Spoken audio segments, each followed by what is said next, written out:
सहाय्यक गुन्हेगाराच्या मित्राने दगडाने ठेचून खून केला। ही थरारक घटना शनिवारी पहाटे 5 वाजता कळमन्यात उघडकीस आली। चंदनसिंह प्रमोद बनशकार असे खून झालेल्या गुन्हेगाराचे तर संतोष उर्फ भाचा जितलाल पटील असे आरोपीचे नाव आहे। कळमन्यात राहणारा चंदनसिंह बनशकार यांच्यावर गुन्हे दाखल आहे। तसेच आरोपी भाचा पटीला हा सुद्धा गुन्हेगार आहे। दोघेही वॉन्टेड आहेत। चंदनसिंहचे वडील अर्जुनदास कुकरेजा शाळेत नोकरीवर आहेत। चंदनसिंहच्या लग्नाची तयारी सुरू असतानाच त्याने जबलपूरच्या एका तरुणीला प्रेमाच्या जाळ्यात ओढले, तिला पळून नागपुरात आणले।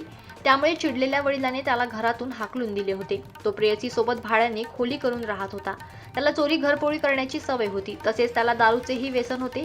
त्याची भाचा पटीला या गुन्हेगारासोबत मैत्री होती। दोघेही नेहमी सोबत दारू पित होते।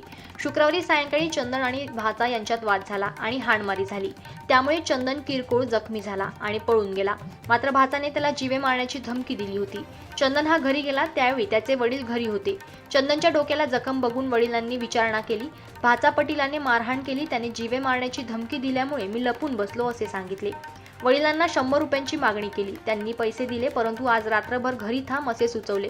मात्र त्याने वडिलाचे न ऐकता तो घरातून निघून गेला। चंदन हा कुकरेजा शाळेच्या मागे लपून बसल्याची माहिती आरोपी भाचा पटीला याला मिळाली। त्याने पहाटे 5 वाजता चंदनला पकडले, काचेच्या बाटलीने त्यांच्यावर हल्ला केला, त्यानंतर दगडाने ठेचून खून केला। सकाळी एका खबऱ्याने सहाय्यक पोलीस निरीक्षक तानाजी गव्हाणे यांना माहिती दिली। त्यांनी ताबडतोब घटनास्थळ गाठले। गंभीर जखमी चंदनला मेयोत दाखल केले, मात्र त्याच्या उपचारादरम्यान मृत्यू झाला। पोलिसांनी गुन्हा दाखल करून भाचा पटीला याला 2 तासात अटक केली।